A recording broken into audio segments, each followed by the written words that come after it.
I'm Mia, 34 years old, living alone in the quiet suburbs of Denver, Colorado. For the past 12 years, I've worked tirelessly, balancing two jobs at once. I never took a vacation longer than 3 days, avoided luxury items, and skipped out on weekend plans. One goal kept me going through every exhausting shift: owning a home of my own. And now I've finally done it. A simple three-bedroom house on Chestnut Street. Not near the city center, no swimming pool, no lovely rose garden, but it's mine. My name is on the deed. The keys are in my hand, and no one can take that away from me. I didn't borrow much from the bank because most of the money I poured into this house came from long hours, overtime at my design studio, and late-night shifts at a neighborhood cafe. It's not glamorous, but it's warm. It's the milestone I had dreamed about ever since my mother told me, "You need something that's yours, Mia. Something no one can take from you." I still remember the first time I stepped into the empty house after signing the contract. There were no cheers, no champagne, no cake. Just me and the sound of my heartbeat thudding in my chest. I walked from the living room to the bedroom, brushing my fingers against the walls, needing to feel that it was real. This place was the peace I never had growing up in an unstable home. Each morning, I wake up to soft sunlight streaming through the kitchen window. I make a cup of hot coffee, play a little jazz, and sit at the wooden table I built myself. No one calls my name. No one tells me what to do. I don't have to overhear fights through the walls. And that pure silence is the greatest gift I've ever had. I cherish every inch of this home. The hardwood floor has a few scuffs, but I've never bothered fixing them. They remind me of those early days, when I cleaned every corner myself and carried heavy boxes alone. Every evening, I sit in the chair by the window, golden light pouring in, the wind whispering outside, and I think, at last, I have a place to breathe. Not everyone understands what it means to truly have a space of your own. Most of my friends are married with kids or renting sleek apartments downtown. They say things like, "Isn't it lonely living alone?" Or, "Buying a house now isn't the best choice," or, "Condos are easier. You get services." But I don't want ease, I want freedom. The freedom to paint my bedroom any color I want without needing approval. The freedom to hang vintage photos of my mom without someone calling them outdated. And most importantly, the freedom to say no to anyone who doesn't respect what I've built. I thought I'd have at least a few years to enjoy this haven. But I was mistaken. A storm was on the horizon. Quiet, steady, and unashamed. I didn't know when or how it would strike, but I felt it. This peace I had worked so hard for was about to be disturbed. And it all began with a phone call from my sister. I don't speak often with my younger sister, Lana, 30 years old, married at 24. Her husband, Derek, 32, once pursued photography, but has never held a job longer than 6 months. They're the free spirit type you see on social media, always in a new city, posting beach strolls or desert meditation photos with captions like, "Choose living, not surviving." Lana and I were never the same. I crave security like I need oxygen. Lana sees it as a prison. She once said to me, half joking, "You live like an old lady afraid of risk." I'd rather have 1 year of real living than spend a lifetime in a kitchen with bills. I didn't argue. Everyone has the right to follow their path. But I never imagined her version of real living would come crashing into the quiet life I'd built so carefully. 3 months ago, Lana and Derek sold their small home in Phoenix, where they had lived for nearly 5 years with their 2 kids, Mason and Evie, both 4. They were excited about the hot real estate market, claimed they got a great price, and poured everything into their dream: a year-long road trip around the US in a van. "You should try living like this just once," Lana told me on a FaceTime call. Her eyes sparkled, and behind her, I saw stacks of boxes being taped shut in a rush. "We've planned everything: Airbnb stays, freelance work, selling photos, content creation, living free, teaching the kids through nature. Don't worry about us, okay?" I wasn't worried. I knew anything I said would sound like negativity. But inside, a chill crept up my spine. They were leaping into a dream without a safety net. I followed them on social media. For the first few weeks, it looked magical: Photos of the Grand Canyon, the California coast, a music festival in Oregon. The kids wore bright clothes, dancing in the crowd. Lana captioned a photo. "This is real childhood. No fences, no limits." I didn't hit like. I didn't comment. Partly because I didn't want to burst their bubble, but mostly because I refused to be the backup plan when that bubble popped.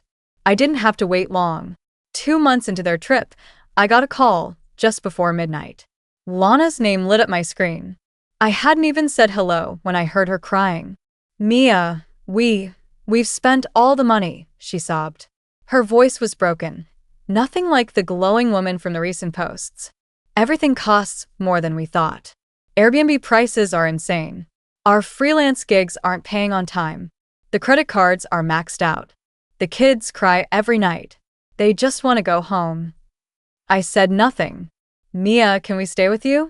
Just for a few months. I swear we won't cause any trouble." I looked around my house. The kitchen light still glowed softly. My coffee was still warm on the table. And I already knew this peace was about to vanish. Before I could respond, Lana added, her voice trembling, "Please let us stay. Just a few months. We'll figure everything out after." I sat motionless in my familiar kitchen, staring at my phone. On one side, my sister's pleading voice. On the other, the gentle yellow light shining on the painting Mom gave me, the one I hung on the wall my first day here. I had grown so used to the calm of this home. And I knew that once I said yes, it would all vanish. "How long exactly?" I asked, trying to sound composed. "I don't know. Maybe 8 to 10 months, she replied. "We just need time to find work, pay off some debt. Mason and Evie need somewhere stable for school. I promise we won't be a burden. We'll stay out of your way." I let out a sigh and placed my coffee down. My thoughts started racing. I had a 3-bedroom house, but one room served as my office and another was used for storage and my treadmill. The setup was perfect for me, a single woman who cherishes structure and solitude. The idea of squeezing in 2 adults and 2 small children was unimaginable. I inhaled deeply and said carefully, "Lana, I understand what you're going through, but honestly, I don't think living together is the right answer." There was an abrupt silence. "I mean, this is my home. I've lived alone here for nearly 6 years. I need peace and quiet to work. My daily routine is structured, and I can't completely disrupt my life because you and Derek didn't plan things properly." The line stayed quiet for a few more seconds. Then Lana responded, her voice low, as if she was trying to keep her frustration under control. "So you're saying no?" "Not exactly," I replied, softening my tone. "I'm willing to help. I can pay a portion of your rent for a few months. I also have contacts in real estate who can assist you in finding something affordable nearby."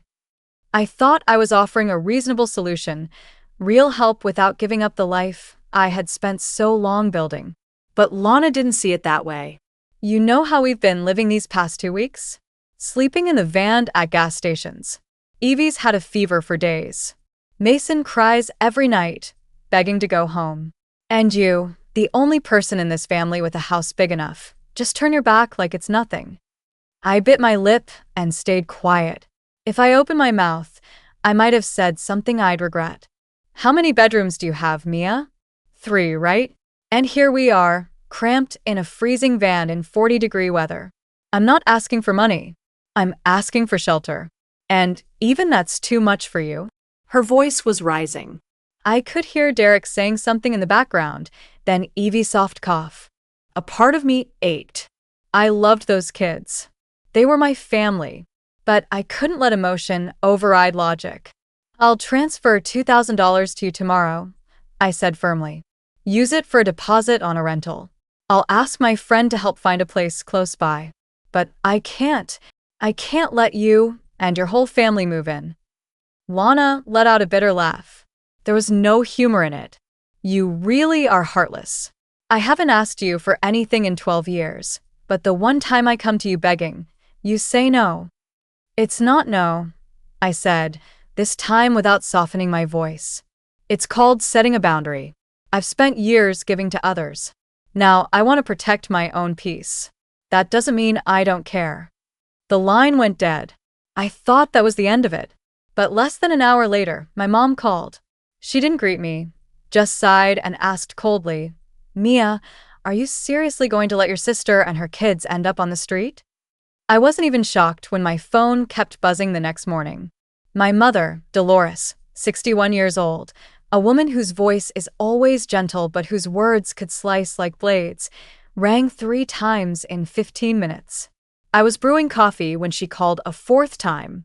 I finally picked up. "Mia, I heard everything from Lana," she said, her voice more stern than usual. "Are you truly going to abandon your sister and her children in the middle of a crisis?" I leaned against the sink, clutching my coffee mug like it was the only thing keeping me grounded in the chaos. "Mom," I offered to help. Financially. I even said I'd cover a few months of rent for them. But I can't let them stay here for nearly a year with no solid plan. I have a life too, you know that.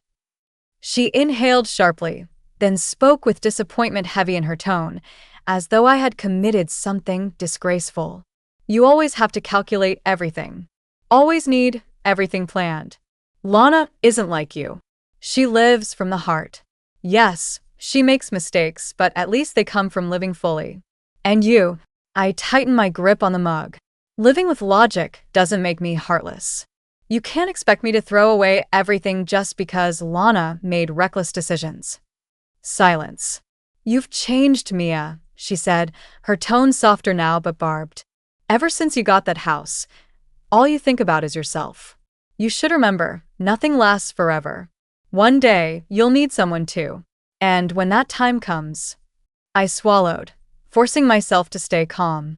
"I don't expect anyone to open a door for me, Mom, because I've always opened my own. And that's exactly why this house means so much to me." After the call with my mother, I hoped things would cool down. But they didn't. 2 hours later, my father, Richard, 67 years old, called. Unlike Mom, he didn't tiptoe around the issue. He got straight to the point, his voice sharper than I'd heard in years. "Mia, I can't believe you're refusing to help your own family in a time like this. You're living alone in that big, 3-bedroom house, and your sister and her kids are sleeping in a car." I blinked. "Dad, they're not homeless. They're staying in Immerse. They still have options. I already sent money. I even offered to help find them a place, but they don't want that. They want to live here, rent-free. What's the big deal? It's just 10 months. Mia, don't you remember when you graduated and Lana let you crash at her place for 3 months? Did you forget that?" I let out a tired laugh. "Those 3 months were during college in a 1-bedroom apartment, on a couch. And I paid half the rent, Dad. This isn't the same," I said, trying to stay calm. But he wasn't hearing me. "You're so obsessed with being independent. You think just because you've got a house and a decent job, you have the right to say no to everyone. But let me tell you, if you live like that, when you fall, who's going to catch you?" I inhaled deeply. "If I fall, it'll be due to the decisions I made. And I will never show up at someone's door expecting them to surrender their peace, just to fix my mess." He went silent, then finally added one last thing before hanging up. "You're really proud of yourself. Huh? But you'll see. No matter how many homes you own, they can't bring warmth to a life that's grown cold." I leaned my forehead against my arm, not angry, just drained. I'd spent my whole life being the responsible one. Always the support system. Always the one carrying the burden. Yet the moment I set a limit, suddenly I was cold, selfish, ungrateful. But Lana wasn't done. That evening, I got a message from an old schoolmate, Sarah, someone who still kept loose contact with both me and Lana. "Mia, what's going on?" Lana posted something, and it sounds serious. I switched on the living room lamp and sank onto the couch. My phone screen lit up with her status. "Sometimes, the person who wounds you most is the one you used to look up to. We only asked for shelter, but it turns out some hearts are colder than October frost." Dozens of comments followed. Many of the names were familiar, extended relatives, and most of them were not in my corner. After the wave of guilt from my mom, Dad, and now this social media storm, I thought surely Lana would understand that my decision wasn't going to change. I had explained. I had transferred money. I had offered help, just not at the cost of my home. At the very least, I believed she would respect that. I was mistaken. 1 week later, on a Saturday morning, I was out mowing the backyard when I heard a knock at the front door. Thinking it was an Amazon delivery, I had just ordered a new bookshelf. I walked over and opened it. I froze. Lana, Derek, and the kids, Mason and Evie, stood on my porch surrounded by suitcases. Evie clutched a worn-out teddy bear. Mason looked drowsy, his hair tangled like he hadn't slept. I stared at them, speechless. Lana looked completely at ease, as if this was all perfectly reasonable. "Good morning, sis," she said with a small smile, like the last week hadn't happened. "I knew you wouldn't let us struggle for too long." I didn't respond right away. My eyes shifted to Derek, who gave a silent nod and stepped back, rolling a suitcase behind him. The kids stood wide-eyed, like they were waiting for the moment someone would usher them inside. "Lana, what is this?" I asked, keeping my voice as steady as I could. "We came to talk. Face to face this time." Things got a little heated over the phone. "But I knew once you saw us in person, you'd understand. You've always had such a soft heart." She really thought appealing to sentiment would change everything. "And all this luggage? Just to talk?" I asked, gesturing toward the pile of bags. Lana sighed, as if I was the one being difficult. "Mia, we're exhausted. The kids are sick. Evie's been coughing nonstop for 2 nights. Do you really want to talk in a parking lot? Or can we come in, have a glass of water, and speak like civilized people?" I looked at all 4 of them. My chest tightened when I saw Evie rub her eyes, but logic pulled me back. I couldn't let my heart take over again. "Come in," I said, stepping aside. "But we're only talking. Nothing else." Lana flashed a quick smile, almost victorious, before slipping into her usual sisterly expression. They all entered like they hadn't been turned down just days ago. Derek set the suitcases down near the wall, didn't ask, didn't look my way. I led them to the living room, keeping my distance. "Talk," I said, folding my arms. "What's the plan now?" Lana sat down on the armchair, smoothing her hair. "Just 10 months. That's all we need. We'll stay out of your way. Derek can help around the house. I'll do the cooking, cleaning, take care of the kids. Everything will be spotless. You won't have to do a thing." "And after 10 months?" I interrupted. Lana paused, then answered in a tone that sounded oddly rehearsed. "If things are stable, we'll get our own place. If not, we've been eyeing some budget flights. There are deals in Arizona. So maybe we'd travel again." I let out a dry chuckle. "So, after nearly a year of staying in my home, you'd still be ready to bounce if a cheap flight shows up. And that's supposed to be okay with me?" That's when Derek finally spoke. "We're not trying to take advantage, Mia. We just figured maybe you'd be more understanding. You know." I walked over to the window, avoiding eye contact. "You sold your house without a fallback. Spent all the money on hotels, eating out. Didn't save, didn't invest, didn't think of the kids' future. And now you show up at my door, expecting me to turn my life upside down to undo your impulsive choices." Lana stood up, face flushed. "So now you're lecturing me? You always act like you're better than the rest of us. Living in your neat little loop. What's so great about that? We're living. We're taking risks. And you're just afraid." I turned around and looked her directly in the eyes. Taking risks doesn't mean dumping your mess on someone else and calling it freedom. The tension in the room was sharp enough to slice air. Evie began to whimper quietly. Mason hid his face in Derek's shirt. I delivered my final words, my voice like steel. "I'm not changing my mind. You have 10 minutes to gather your things and go. If you need a ride, I'll call you a cab." Lana stared at me, eyes wide with disbelief and rage. For a moment, she didn't move. Then her expression twisted. Her face turned crimson, her breathing quickened, and all the pleading vanished. Only anger remained. "You really have changed," she hissed. "You were never this cold before. You used to say you'd always be there for me. What happened to that?" I clenched my fists but kept my tone even. "I did say that," I replied, "but I never agreed to bear the burden of every careless decision you made." "Careless?" Lana let out a harsh laugh. I chose to live genuinely. I had the courage to dream. You, she added with a scoff, you're a ghost. Work. Come home. Lock the door. Call it stability. I turned fully to face her. Yes, I choose stability because I know exactly what chaos costs.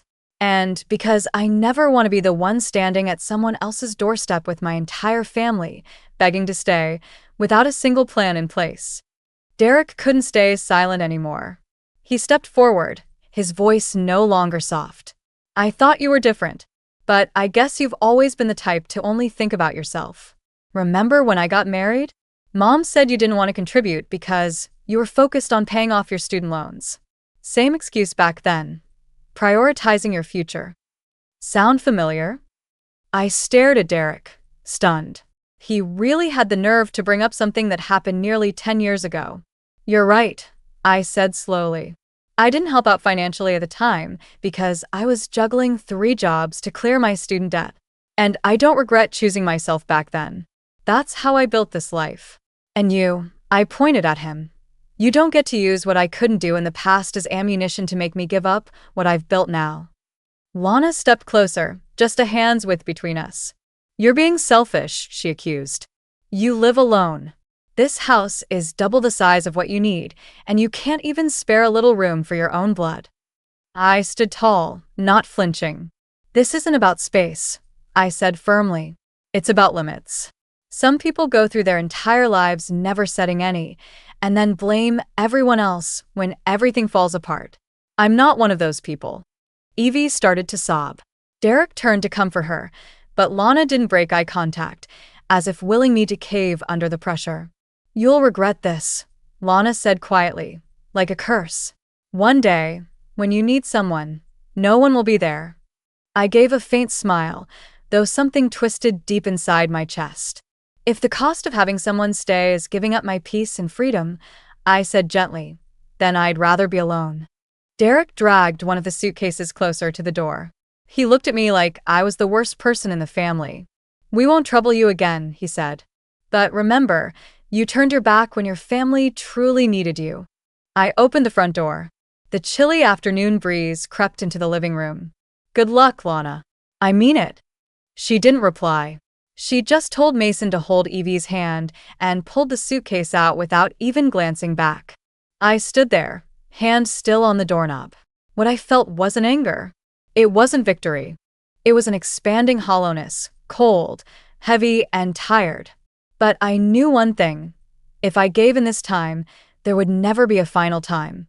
I assumed things would settle down after Lana and Derek left, dragging their luggage and their silent judgment behind them. I didn't expect gratitude, but I did hope they would at least respect the boundary I'd drawn. I was wrong. So wrong. I had to ask myself, had I really underestimated just how far Lana would go to twist the story? Not even 24 hours had passed when my mother called again. She didn't wait for a greeting. Her voice cracked like she'd been crying. Mia, did you really throw them out onto the street? You just stood there while those kids cried and shut the door? I froze in the kitchen, still holding my now cold coffee. What are you talking about? I didn't throw anyone out. I let them in, listened to them, and calmly said no. I didn't raise my voice. I didn't insult them. I didn't shame them. But you shut the door. You turned your back. Lana said you watched the kids cry and pointed them toward the street. I was speechless. Mom, I never did that. I welcomed them inside. We talked in the living room. Everything I said came from a place of reason. But reason wasn't what they wanted. They wanted me to hand over my entire space just to prove I cared. Mom went quiet. Then she ended the call with a single sentence that hit like a brick. No wonder you live alone. Maybe it's just easier when there's no one around to let down. Later that afternoon, my Aunt Margaret, my mom's younger sister, sent me a message. She rarely reached out, usually just a holiday card now and then. But this time, it was a long paragraph accusing me of being cold as stone and forgetting all the times Lana helped you back in college. That evening, my cousin Julia commented on an old photo I had posted weeks earlier, me reading by the window. Books may open your mind, but they don't open your heart. I went still. It felt like I was on trial in a courtroom I was never invited to, and the verdict had already been passed. I tried not to react. I didn't post anything, didn't reply to comments. But somehow my silence only gave people more reason to judge. As if staying quiet made me guilty. The next evening, my phone buzzed again. A message from Monica, a college friend who used to be close with Lana. Mia, I don't want to interfere. But if your sister's really in that much trouble, maybe you could show a little compassion. It's only 10 months after all. She's family. I replied with just one sentence. Would you be willing to let a family of 4 move into your 2-bedroom apartment? Monica never replied. But messages like hers kept coming. Old classmates, former coworkers, people who had never once set foot inside this house. People who had no idea how many years I worked until 2 a.m. just to pay off this mortgage. Another message came from Kevin, a mutual friend. His tone was more neutral. I get that Mia wants boundaries. I just think, if it were me, I'd find a way to compromise. I mean, you live alone. Living alone doesn't mean I'm living in luxury. Just because this house has 3 bedrooms doesn't mean I owe anyone the other 2. This home is the product of sacrifice, my right to live on my terms. Built from years of never falling behind, never letting myself get sick, never taking the easy way out. And just as I sat in my living room, watching the messages pile up, my phone buzzed again. Dad was calling. You should know the whole family's watching you, Mia, he said. He didn't sound mad. Not anymore. His voice had turned quiet, almost menacing. No one understands why you won't let your sister stay. They're calling you the Ice Queen. Have you heard that? I let out a bitter chuckle. I thought they'd call me a self-made woman, but apparently, around here, independence is considered a crime. Dad didn't say another word. He simply ended the call. I leaned back on the couch, eyes fixed on the ceiling. The peace I had fought tooth and nail to create wasn't being shattered because I did something wrong. It was breaking because I refused to carry the consequences of someone else's choices. And I didn't regret it. But something was becoming painfully clear. When you start enforcing boundaries, the ones who used to benefit from overstepping them are always the ones who get the most furious. I should have seen this coming. The way Lana looked at me the last time before stepping out had already given me a warning. But intuition is one thing. Watching it all unfold, loudly, publicly, is another. Monday evening, just as I stepped out of the shower, my phone exploded with notifications. I'd only opened Facebook to respond to a message from a client. But as soon as the page loaded, my timeline was flooded. The first post that showed up was from Lana herself. Her profile picture displayed her hugging Evie, the background a warm-toned sunset. The caption beneath it was unusually long, dripping with emotion, and of course, heavy with drama. And the only person in your family who could have helped chooses not to. When your kids are sleeping in a car in 40-degree weather and the sister you used to admire just stands there in the doorway, what do you learn? That sometimes family isn't a place to return to, it's the place that wounds you the most. Beneath the post were over 100 comments, and the number was rising quickly. Relatives, distant cousins, people from high school I hadn't spoken to in years. They all jumped in with their verdicts. Can't believe her sister did that. 3-bedroom house, living by herself, and she can't even help her own blood? How does she sleep at night? Each line tightened around my chest like an invisible hand. But what shocked me most wasn't the outrage. It was how united everyone seemed to be in their judgment. No one asked for my version. No one checked the facts. All they needed was a moving story and a convenient villain. And I played that part perfectly. I hadn't intended to respond. I wanted to stay silent. But when even Uncle Henry, the one who lives in another state and hasn't seen me in 8 years, commented, I always thought Mia was too cold. Logic without empathy kills the soul. I knew I couldn't ignore it anymore. I opened my laptop, inhaled deeply, and began to type. My opening line wasn't defensive, it was a statement of clarity. I don't usually believe in airing personal matters online. But when someone pulls me into the court of public opinion, I have a right to speak. I laid everything out from beginning to end. That I had sent money, offered help with rent, invited Lana's entire family into my home to talk things through. and that I had only refused their request to live here for nearly a year without any concrete plan. I wrote that I love my niece and nephew deeply, but love doesn't mean destroying your own boundaries or giving up the peace I spent my youth building. I didn't use cruel words. I didn't insult my sister, but I told the truth. I didn't slam a door in the faces of two children. I just declined to open it wide to indefinite dependency with zero accountability. I posted it at 10 o'clock that night. Within 10 minutes, the first comment appeared. Finally, both sides of the story. Then another. I let someone crash in my spare room for 3 months once. It was a disaster. I get it, Mia. Still, not everyone supported me. Plenty of people defended Lana, leaving remarks like, "Family means sharing." Mia still being too inflexible. Or, It wouldn't kill her to make a small sacrifice for her sister. But this time, at least, I had a voice. Around midnight, Lana sent a brief, cold text. "You chose to embarrass me in front of everyone. Don't be shocked when they all turn on you." Then she blocked me on Facebook. I stared at the screen. Not angry. Not scared. Just oddly relieved. I knew the drama wasn't over. There were still more waves coming, but for the first time, I didn't have to swallow the truth just to keep someone else's version of my life in place. That night, I finally slept without interruption. 3 days after my post, tensions in the family bottomed out. Lana vanished from all platforms. No more Facebook rants.